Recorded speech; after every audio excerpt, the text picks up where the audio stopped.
with Southwest Farm Press, and joining me is Jeff Clack with Best Way Ag. And you addressed the crowd yesterday about drones, which is really a hot topic.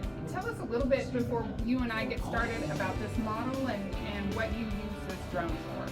What we're looking at is the DJI Agris T50. It's the newest flagship drone in their lineup. It is capable of spraying and granular distribution of chemical and fertilizers. And we're sporting about a 40-liter tank here, 10.2 gallons, so we can get some spraying done at about 26 miles an hour, 30 feet of swath and better.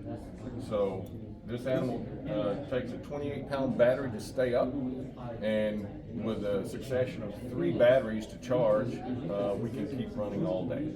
Common question you get is, what do I have to have license-wise to fly my own drone? Will you talk about that to legally fly a drone? Right. So we don't want to be cowboys and renegades out here. No. So the first thing in terms of step one that you want to get first is your medical certificate. Okay. So that is given by a aviation medical examiner.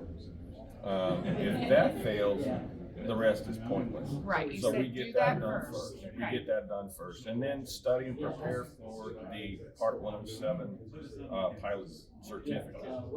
That is administered by an FAA proctor at many testing centers around the country. So it is a proctored exam. You do have to study for it. Pass rate is going to be 0 if you don't. So after that, you petition for the FAA for your 44807 heavy exemption.